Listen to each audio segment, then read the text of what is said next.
Congresswoman, thanks for doing this. I know this audience is thrilled to see you tonight.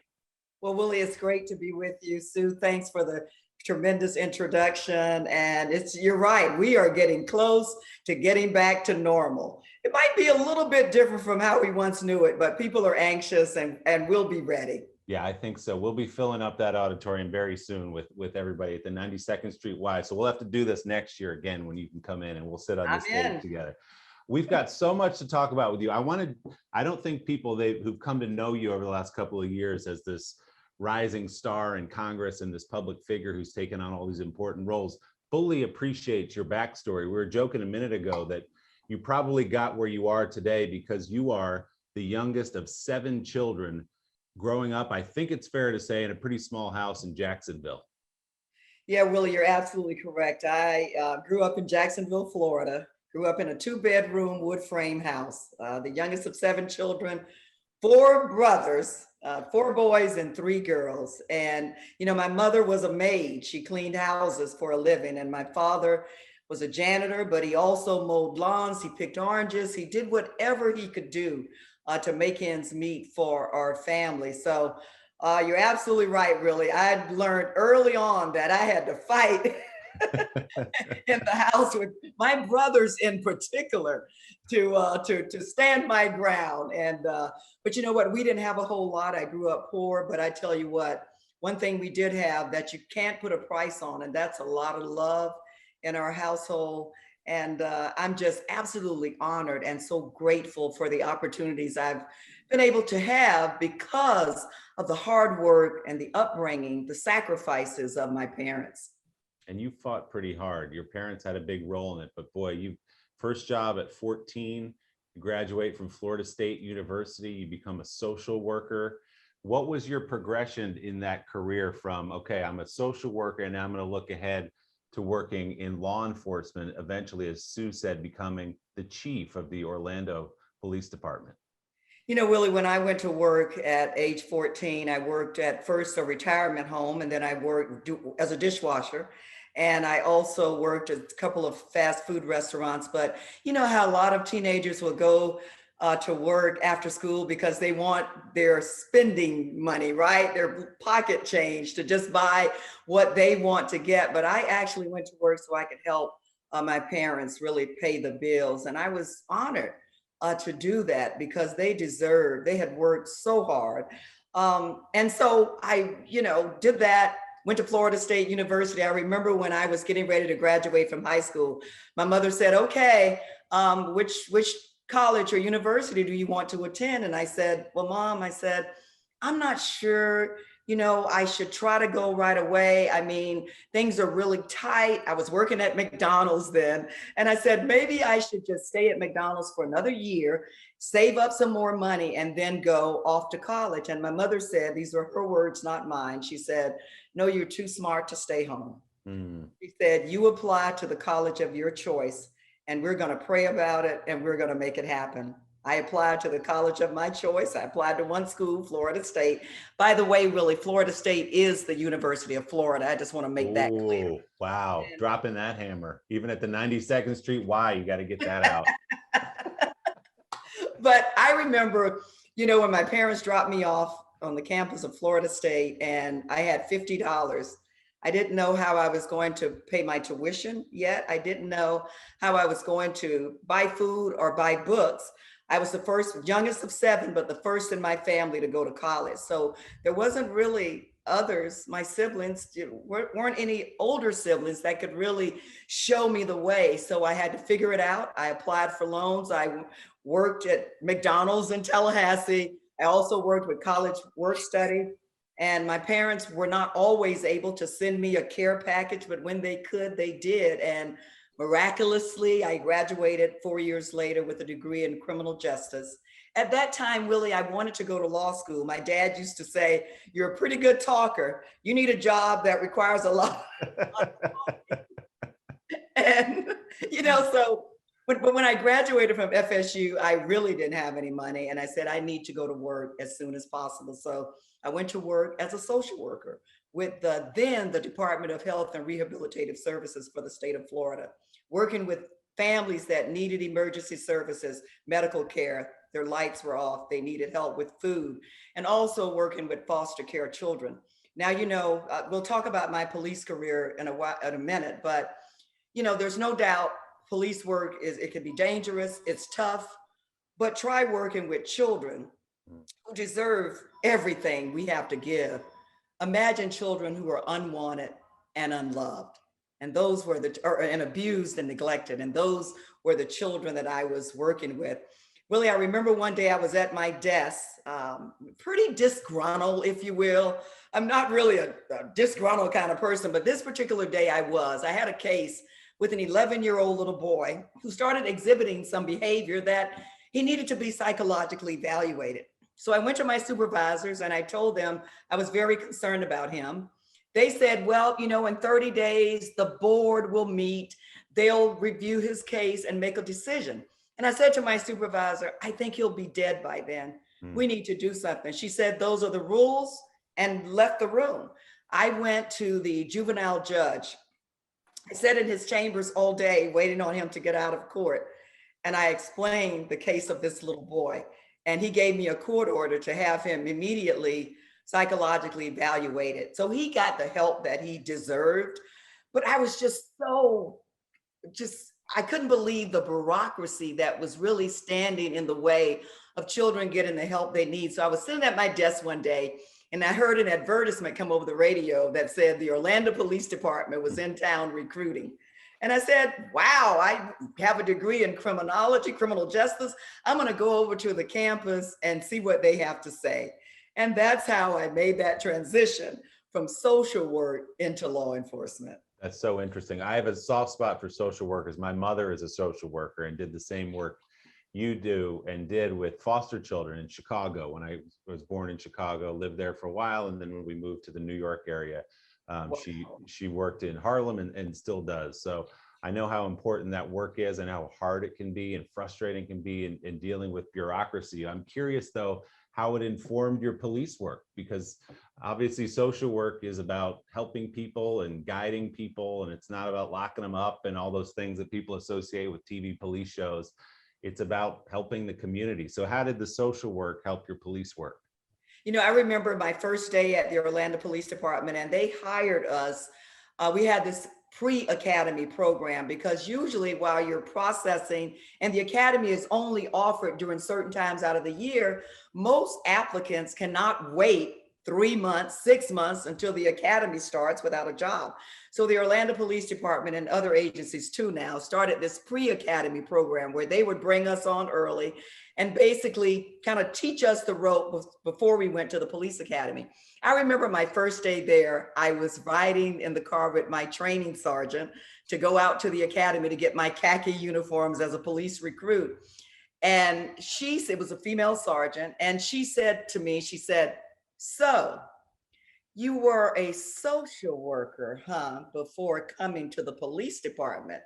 I said, I stuck my chest out as much as I could. And I said, yes, I was. And she said, after this kind of long pause, she said, well, police work is nothing like social work. And of course, you could hear a pin drop. I kept my mouth shut. I said, okay, let me just get through the academy and hit the street. But Willie, you know what I found out? I joined the Orlando Police Department with a social worker's heart. Yeah. And what I found out after about 6 months on the street is that police work is a lot like social work. I know people think that law enforcement officers spend all day long arresting people and putting them in jail. That's the least of what police officers do. A lot of the work is proactive, right? We're trying to prevent crimes, but also a lot of the work is really dealing with those quality of life issues that people who are about to get thrown out of their homes on the street, people who are already homeless, people who are suffering from mental health, anxiety or illness, people who are suffering from drug addiction. And so who are you going to call? You're going to call the police.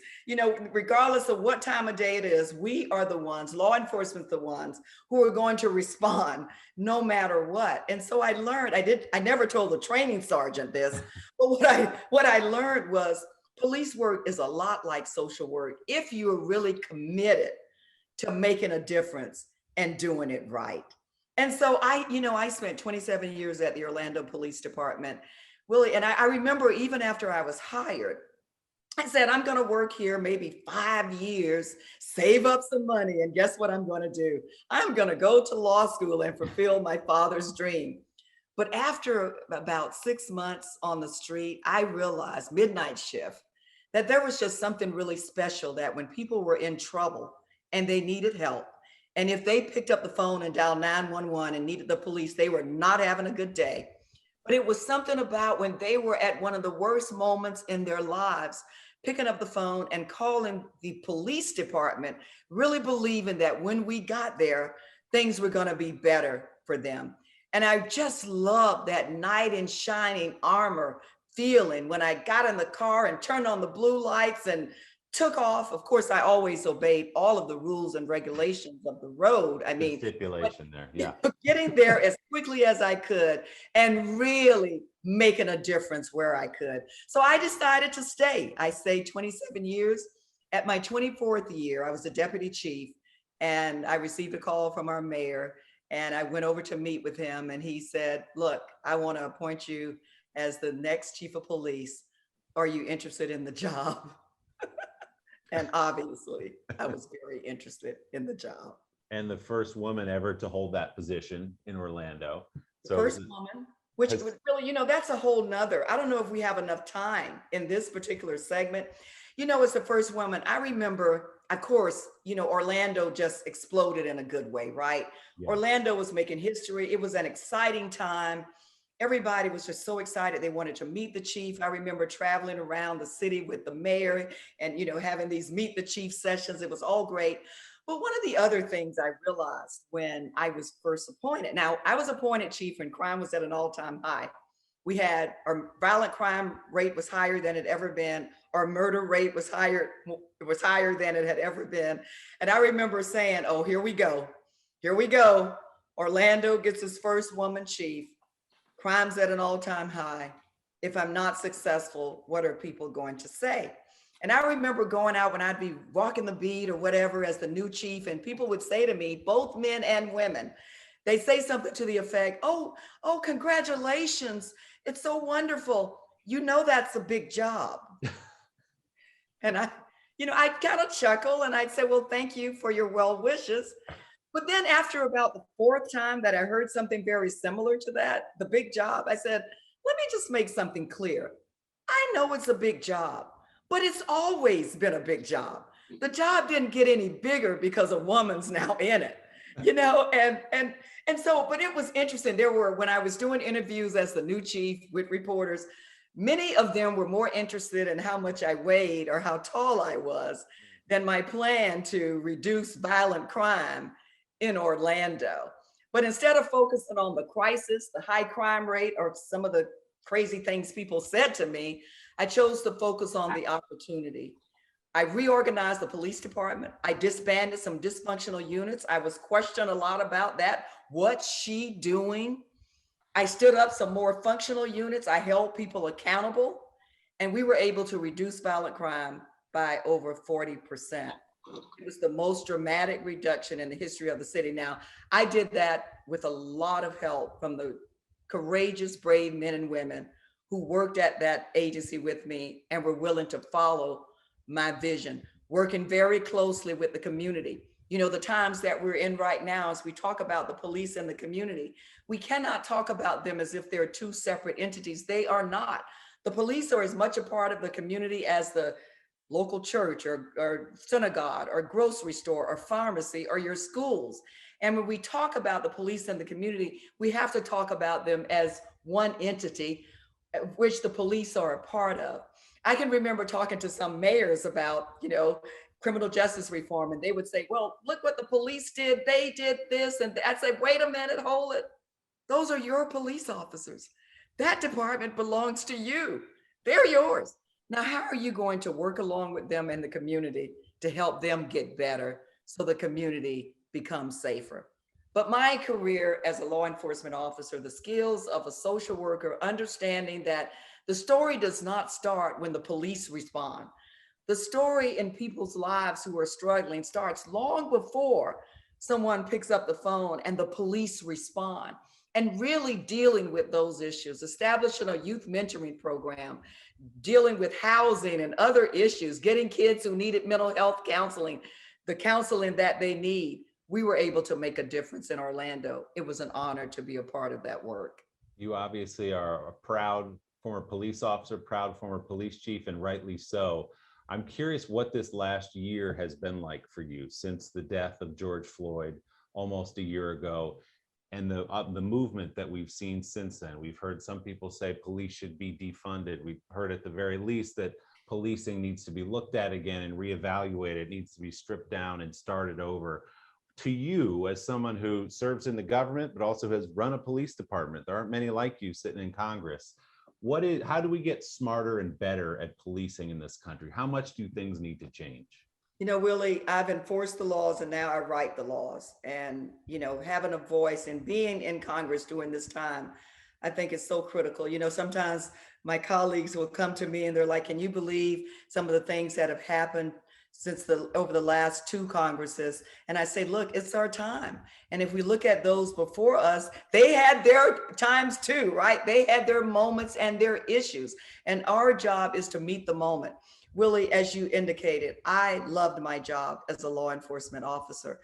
It was a place where I grew up, a place where I had an opportunity to work with some of the most courageous men and women that law enforcement has to offer. It was a place where I met my husband. I said, I'll never date a police officer. Well, I dated him and I married him. I hope that's a little different, but it's, you know, so what happened last year, and look, police work, it's not a perfect science, right? You know, many times when the police respond and say, okay, we got a call because you just robbed the store, put your hands behind your back so I can take you to jail. It doesn't automatically happen the way the community needs it to happen and law enforcement needs it to happen. People don't always follow those lawful orders and things can happen. The last year for me, as you can imagine, have been extremely painful because when our officers, and I say that ours because I'm a part of the law enforcement community, right? I say to people that I'm a cop who got herself elected to Congress, but when things go wrong, and they can go wrong for a lot of different reasons, I say we need to look at three things. We need to look at bad mind. Maybe this person just does not have what it takes to be a good law enforcement officer. Maybe they don't have the ability to react, make those split-second decisions, right? With the ultimate goal being to protect life, not take it. Because that's what officers, that's their charging orders. It's to protect life. When law enforcement officers take life, it's usually to protect someone else's life or to protect their own. And so when, you know, so we look at, is this person cut out for police work? Bad mind. Then we have to look at bad heart. Is this person just a racist, a sexist, a mean, nasty, should never be in law enforcement kind of person? Or is it bad policy? Maybe we need to go within the agency and look at the policies because maybe it's policy failure, right? If the policy is not clear on how you can use a chokehold or a neck restraint, for example, or how you can use no-knock warrants and bad things happen, maybe we need to go in and look at to see if the situation was actually policy failure. I remember right after George Floyd's death, it didn't take me long as a career law enforcement officer and a chief of police to say what happened to him was vicious, it was murder, and the persons responsible should be, and as we see and have seen for the next last 2 weeks, this being the second week, they are being held accountable. We're seeing our justice system at work. But right after that, I was so pained by what happened because my heart went out to the Floyd family, of course.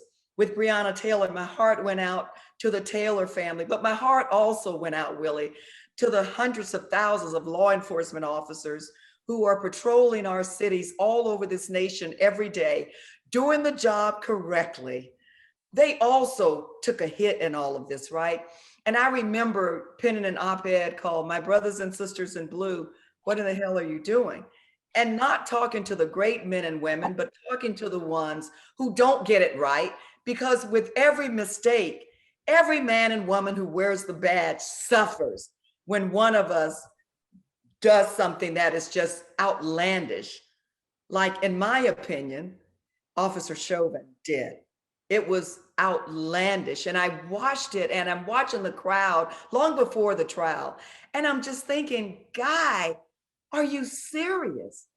What are you doing? It was just so crazy. But then, Willie, usually when police officers respond, there's two officers that are dispatched. And in this case, we know there were several.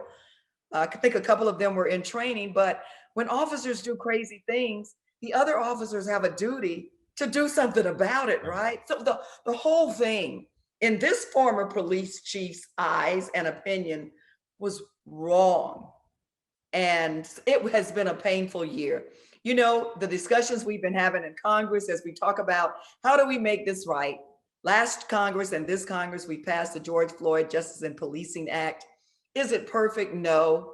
Have I debated back and forth with some of my colleagues about some of the things in it? Yes. But the bottom line is, as I talked earlier, police work is not a perfect science. It is always a work in progress. And our job as elected officials or as police executives is to always look at those things. Bad mind, who are we hiring? Bad heart, be sure, please try not to hire racists, or bad policy. Let's check ourselves. I've talked to the International Association of Chiefs of Police. I've talked to the major county sheriffs. And what I've asked them to do is, and I set it up this way, I said, as a law enforcement executive, the last thing I would want would be elected officials to come and tell me how to run my agency, which means those things that you can change yourself, stand up and take responsibility and fix your own brokenness. It is important to the communities that you serve that you are showing good faith that you can police yourself. One of the things my husband used to say, who you know was the sheriff here, he said, when you mess up, fess up. Sometimes that's tough. But when you mess up, fess up, because the public needs accountability, the public needs transparency, the public needs us to work along with them, ask their opinions. That's how we get to a better place, Willie. We are the police, are the community is the police. How do we work together to make all neighborhoods safe? The other thing about, you mentioned defund the police. You see why my dad said I needed to be an attorney? I know I'm You're making the case. I'm making, and you know, he's no longer with us, but he should be proud. There she goes. He's smiling. Yeah. But we talked about defunding the police. That's like a bad word, right? If you talk to the most vulnerable communities with the highest crime rates, you know what they will tell you? Don't defund the police. We don't want to see less police. We want to see more police, because if you reduce resources in police agencies, then we feel like we're going to be the ones who suffer the most. We want to see more police. We just want to be treated with dignity and respect like any other community. And so defunding the police, that's not what we want to do. But what we are saying, and I believe those who use that phrase were trying to say, but what I know I'm saying is this: what we need to do, Willie, is get serious about addressing those quality of life issues that police officers are often called to respond to. Let's look at mental health, for example. When a person's going through a mental health crisis, and I've responded to many, and you know who called? The family, because they needed help. The police responds. The police responds because it then becomes a matter of safety, right? And so if we stood up mental health counselors to go out and respond to these calls, that might be a good alternative. But understand, you're still going to have to dispatch law enforcement. They are not going to be able to replace law enforcement until the scene, as if I will use that term, is cleared and peace and calm is restored. And so again, police, community working together as one to address these major challenges, those quality of life issues that in 1968 in the Kerner report under President Johnson said, you know what, we need to look at who we hire. We need to make sure police get the best training and equipment, but we've got to look at poverty. We've got to look at low wage jobs. We've got to look at substandard housing. We've got to look at substandard education.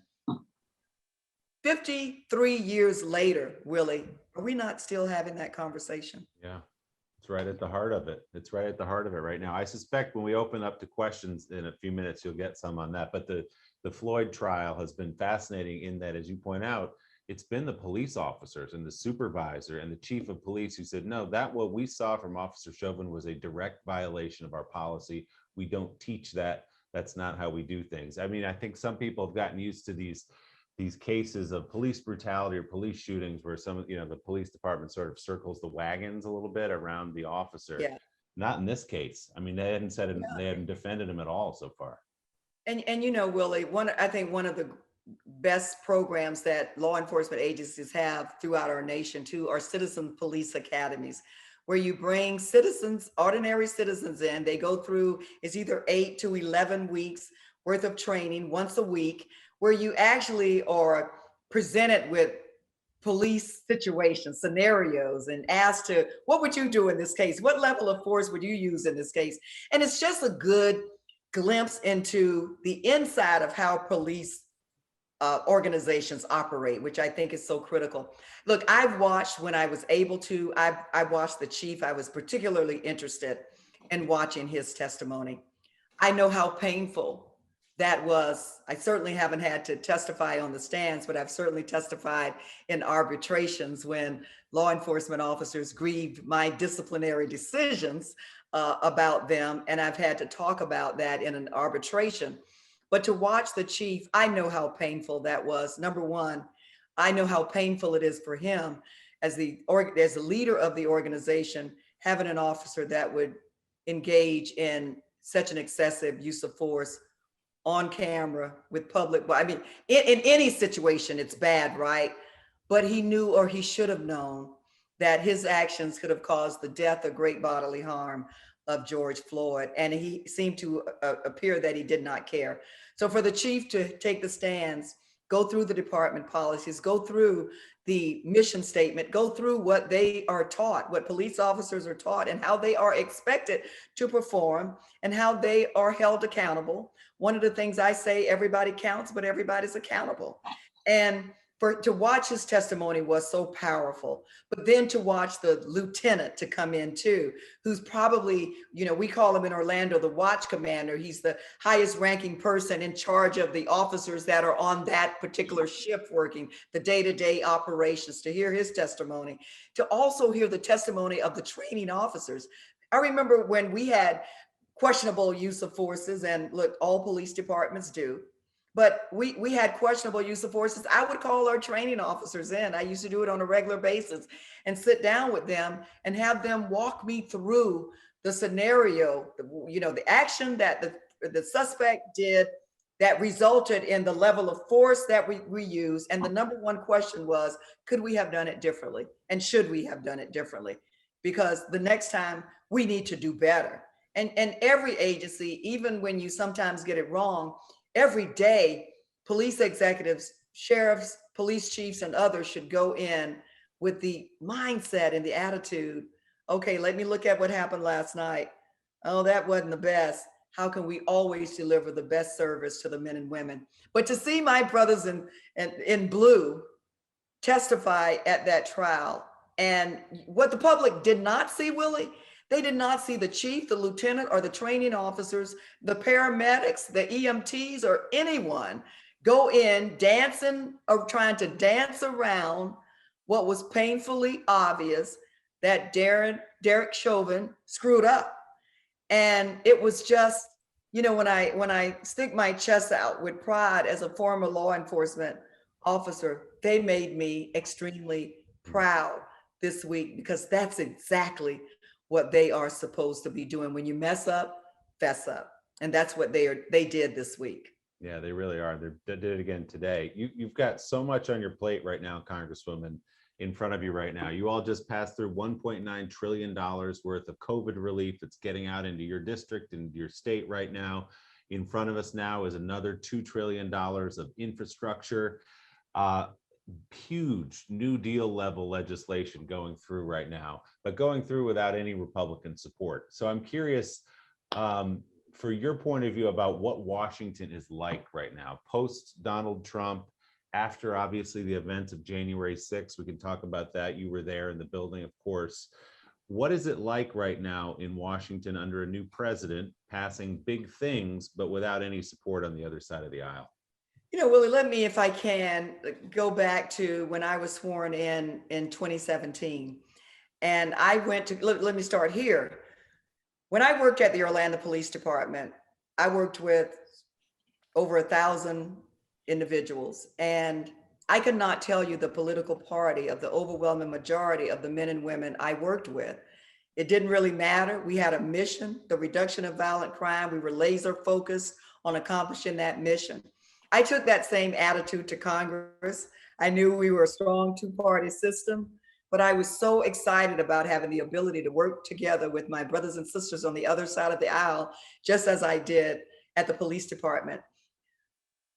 Every year of the former president, the Trump administration, we did not get that level of cooperation, and we still are not getting it.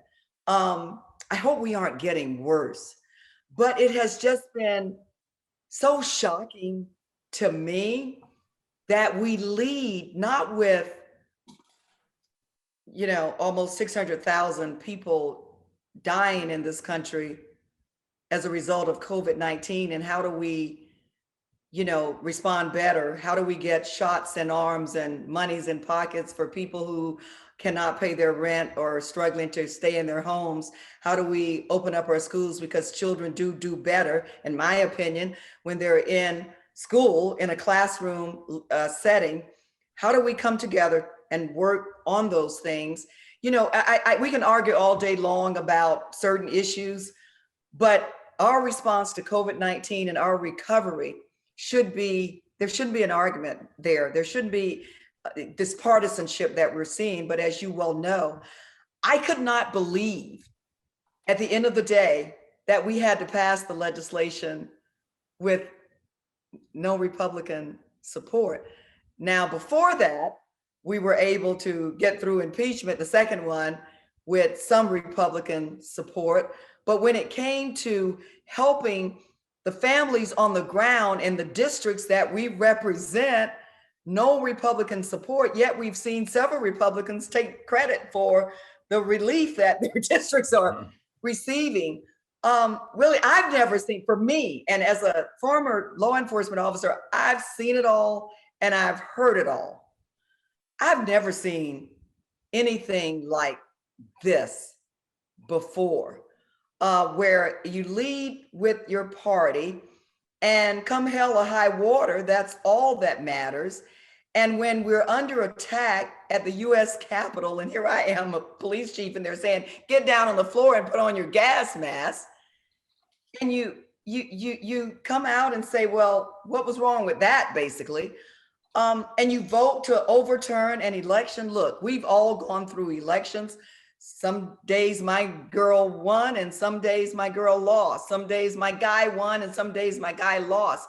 But you know, when Hillary Clinton, for example, who was my girl, lost, I dusted myself off, I dried my tears, and I went to Donald Trump's inauguration. Now, there were a lot of people who criticized me for that, but you know why I went? As a former law enforcement officer, I saw it as a sense of duty that I wanted to go and watch the peaceful transfer of power, because we had a heck of a lot of work to do on behalf of the American people.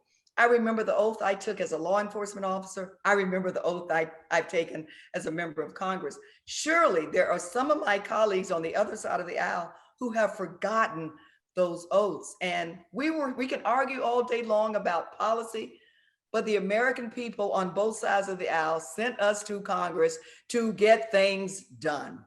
And so the climate, it's like, some days it's just like, where am I? This is unbelievable. On the street, a man steals from the store to feed his family. Look, he still breaks the law, but it has real purpose, right? Doesn't make it right. When you just vote against a $1.9 trillion relief plan that cities and states and your constituents, your families need, people are dying still every day, and you vote against that. Make sense out of that for me, because I cannot.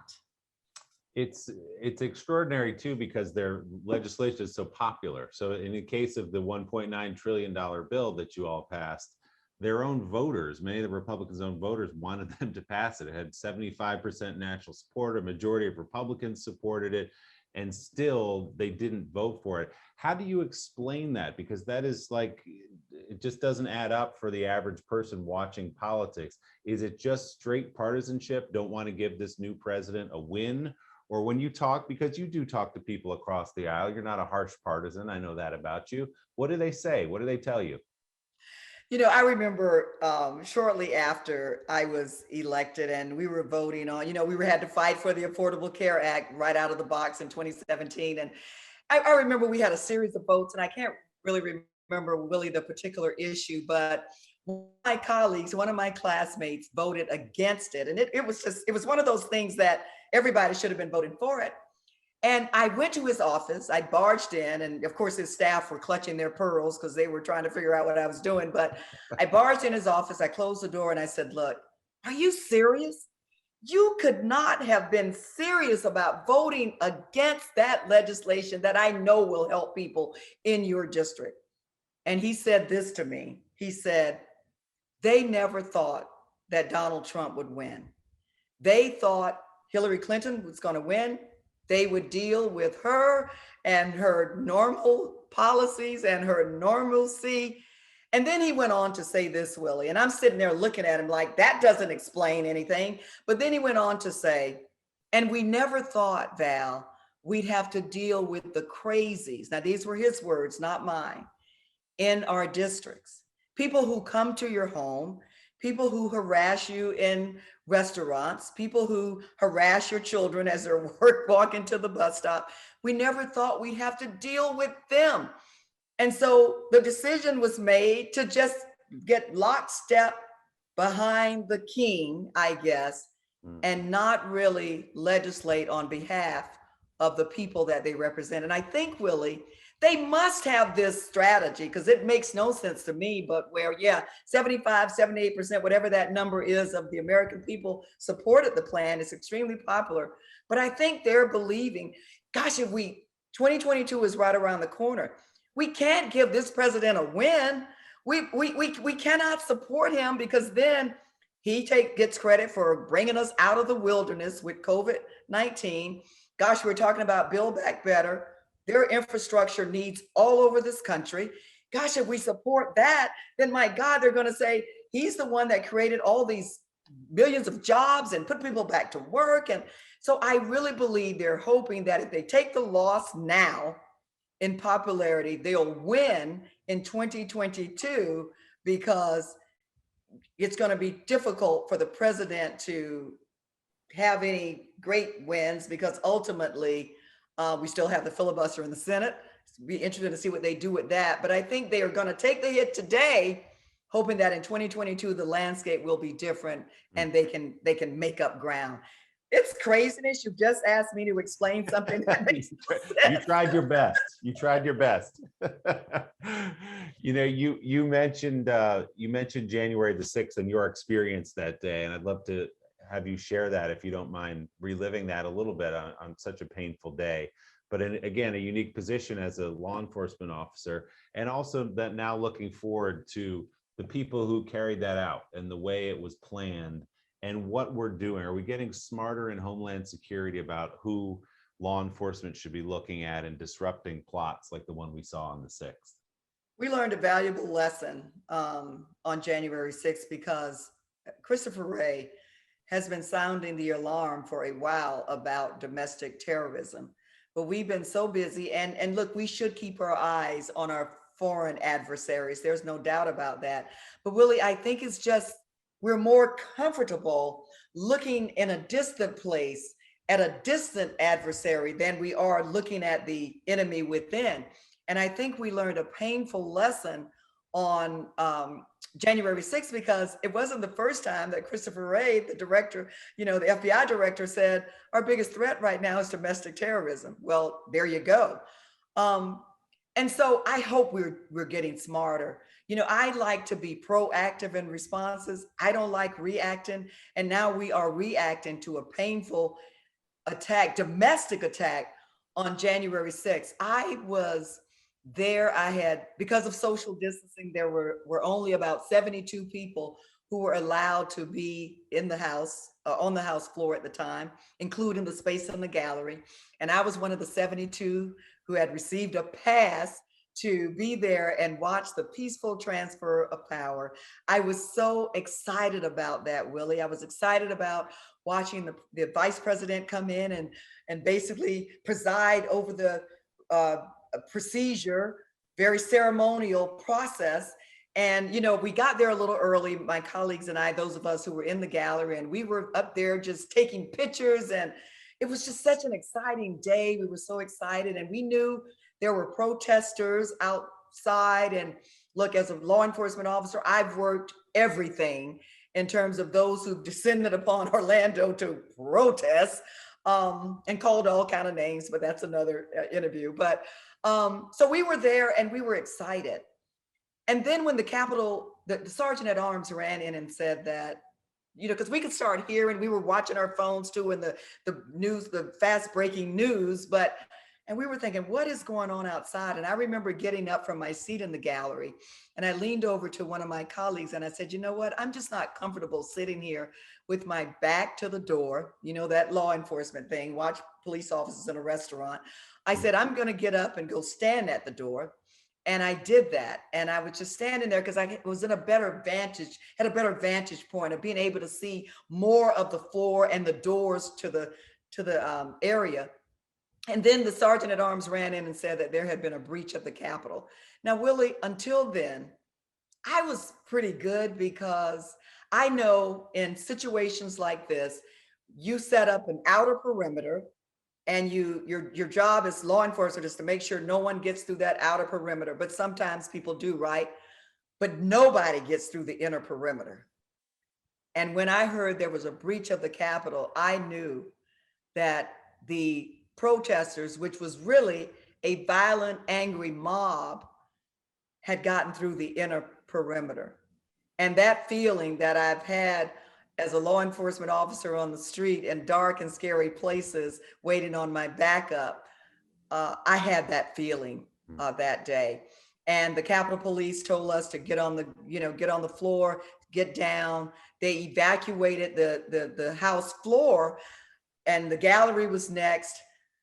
Willie, we were in the gallery. We were trapped in the gallery because it didn't have as many exits as the House floor does. And the Capitol Police were trying to, figure it out. And then I heard someone say, where are the keys to the gallery doors? And I'm thinking, oh, hell, and it just took a long time for us to be rescued, if you will. And we learned a painful lesson that day. And, there are multiple investigations to find out what happened, how it happened, who was involved, who helped to fund it.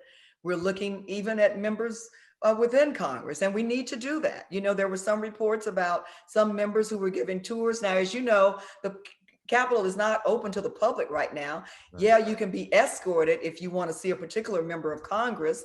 But what were those tours about? Because it was pretty obvious that there were many people who violated the law that day, who seemed to have known their way around the Capitol pretty good. I mean, members of Congress get lost in the Capitol, and we're there every day. And so there are still a lot of unanswered questions, but Willie, we are determined. Our leadership, at least on our side, is determined to get to the bottom of it. We have got to know what happened so we can work hard to prevent it from happening again. I've talked to members of Congress who say I felt a little better knowing Val was there with us. So they were glad you were there, and Jason Crow and some of the others who'd been in combat. I want to be respectful of your time. I just looked at the clock, and I want to get in some questions as well. I've so enjoyed listening to you and talking to you. I haven't checked the chat yet. So if it's all right with you, do you mind if we go through some of these? Okay. Yes. Oh, this is a good one because you're actually working on this right now. I'm a member of Moms Demand Action. This is from Bonnie. What are your thoughts on the CDC's perspective of viewing gun violence as an epidemic? I know you're working on some legislation around guns. Bonnie, thank you so much for that question. And thank you for the amazing work that Moms Demand Action are doing. Thank you, thank you, thank you. We're so proud of the chapter at home and the amazing work. I think so, yes. You know, when we look at the number of people who sadly die of gun violence throughout the country, I would call that a public health emergency. And I think that the CDC is right on the right path and looking at it as a public health emergency. You know, of course, the mass shootings make the news, but think about it. There are people who are killed as a result of gun violence every day in this country who don't make the news. Many of them are victims of suicide. And so the prevalence of guns in the wrong hands is our challenge. And I believe we need all the help we can get in terms of members in elected position at all levels, local, state, and federal. Number one, passing meaningful legislation that truly makes a difference, like background checks, red flag laws, the advanced background check that closes the Charleston loophole. But declaring it as a public health pandemic, I think is smart because then it also comes along with additional resources that we can definitely use that would help us address this crisis in America. This is a crisis.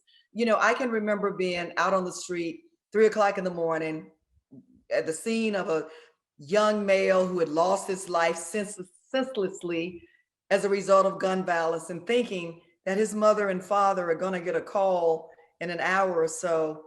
That's really bad news, and they don't even know that call is coming. And so, you know, when we're in, John Lewis said, when you see something that's unfair, not right, not just, you do something. When we have the power to do something and do nothing, that's totally unacceptable. We have to do everything that we can, Bonnie, to save lives. That's our number one responsibility. And again, thank you for the work that you're doing. Thank you, Bonnie, for that question. This is one I think you've been hearing a little bit of lately, and I was going to ask you, but I'm going to turn this one over to Kathy, who asks a leading question. Who is going to run against Ron DeSantis when he seeks re-election for governor? There's been a lot of talk that you might be on that list. That is a leading question. Objection. See, you made it to law school after all. There you go. Your dad's proud. Look, Kathy, I love the question. I get it all the time. And I also have received a lot of phone calls, texts, emails from people, not just in Florida, all over Florida, but really throughout the nation, who would love to see me run for statewide office and would love to see me run against Florida's governor. It is something that I'm seriously considering. Of course, I'm doing my homework, talking to a lot of different people about it, and we hope to be able to make a decision really soon. So I would just ask you to tune into Florida news because you never know what may happen next. So is there something appealing, having been the chief of police, about being in an executive position as opposed to, say, one of 535 members of Congress?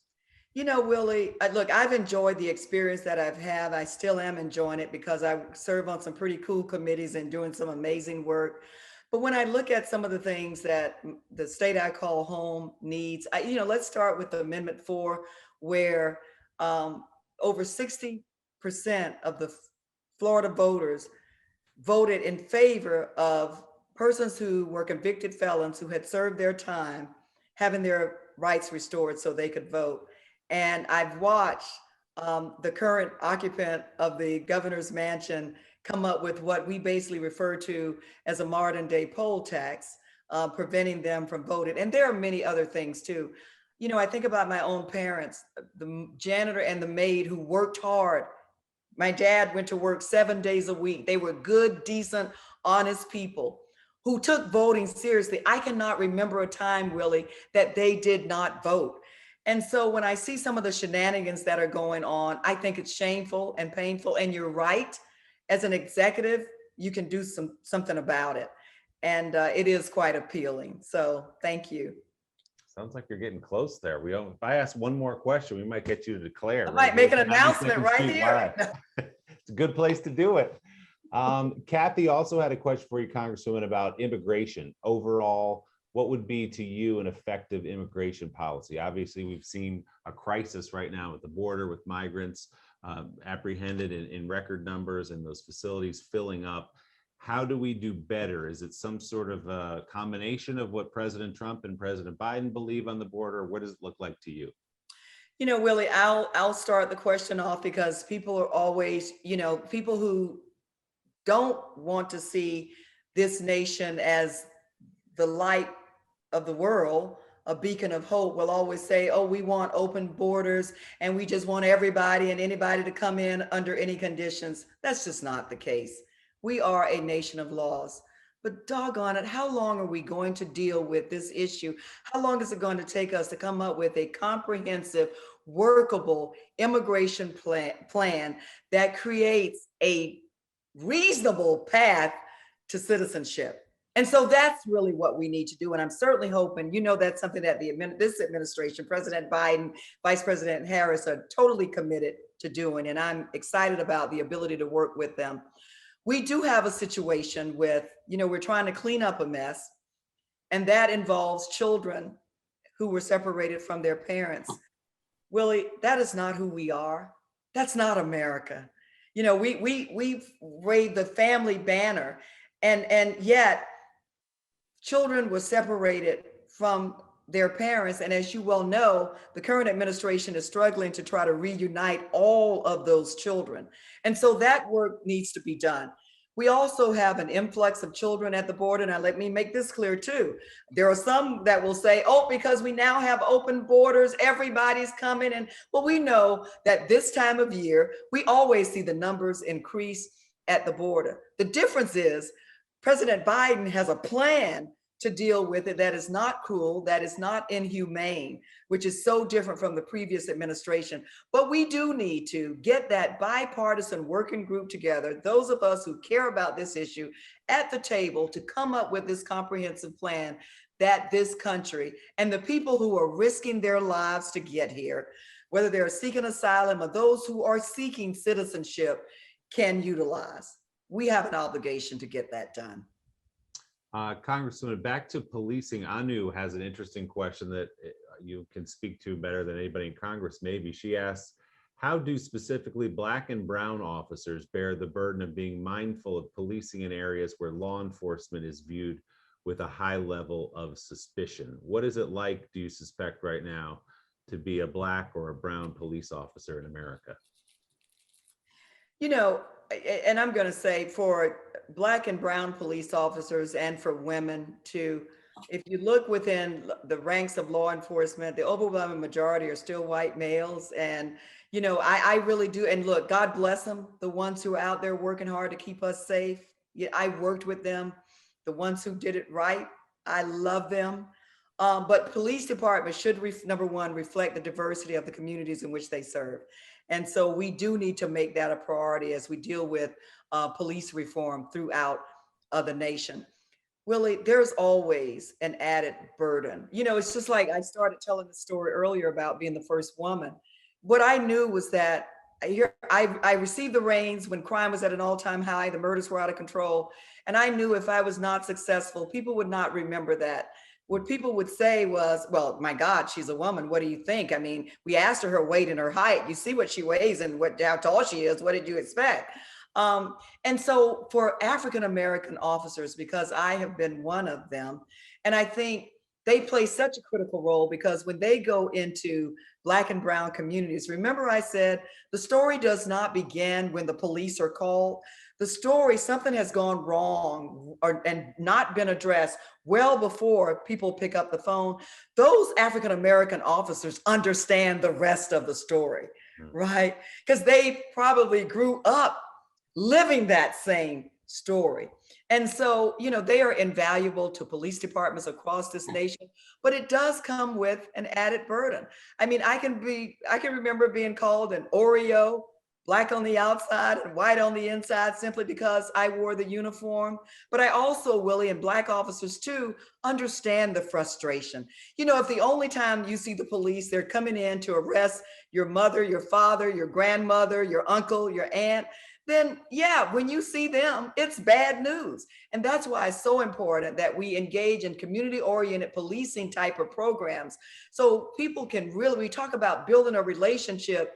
Get in those communities, get out of your cars, talk to people before something bad happens, build those relationships. And so, for black officers, it is an added burden and responsibility, but I tell you what, they play a critical role in helping to build the relationship and the trust. And my hat goes off to everyone who wears the uniform as well. One more on guns, and then our time is short here. Do you have an opinion on the use of assault rifles by laypersons? In other words, should there be a ban on military style rifles? I have an opinion, and I'm glad to share it. Willie, I don't take too lightly to rifles being on the street that will penetrate ballistic vests. Now, who wears ballistic vests? You know, police officers went to assault rifles, weapons, because they found themselves outgunned on the street.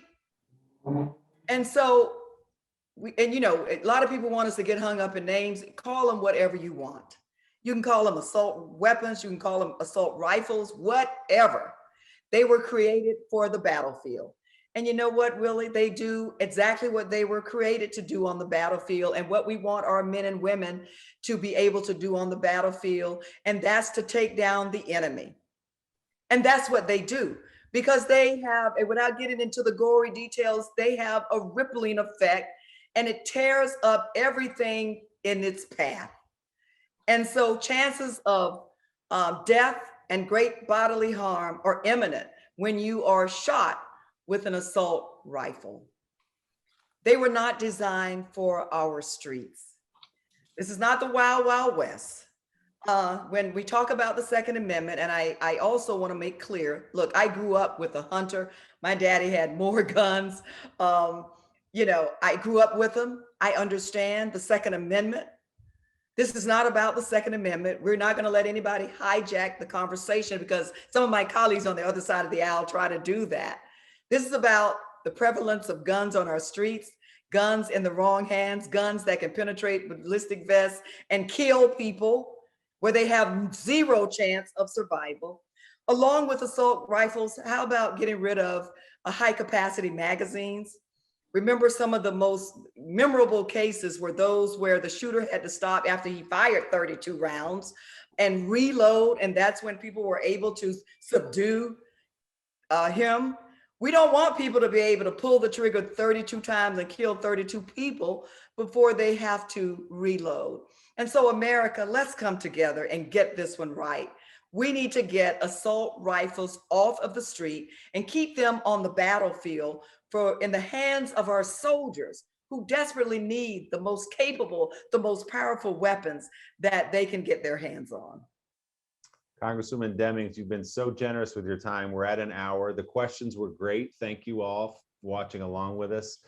We learned that you can trash University of Florida at the 92nd Street Y and state the dominance of FSU. There you go. We got the chop going. I see that. We learned you probably should have gone to law school, or maybe you didn't even need to go to law school because you've got the skills. And we learned that you're this close to admitting to me that you're going to run for governor of Florida. So I think it was a productive night. Face. I don't have a poker face, by the way. I never played poker, but anyway. I want to also point out to everyone watching that it's unusual, but before we started here, Congresswoman Demings says, ask anything you want to ask. Don't vet the questions. Don't vet the questions from all the people watching. I will answer anything you put in front of me. So that is unusual, I can say, as someone who covers Washington, and we're grateful for it. Always love talking to you and love getting some extra time tonight. Congresswoman, thanks so much for being with us. Thank you so much. Take care. All right. Thank you, 92nd Street Y. We'll see you back in person sometime soon.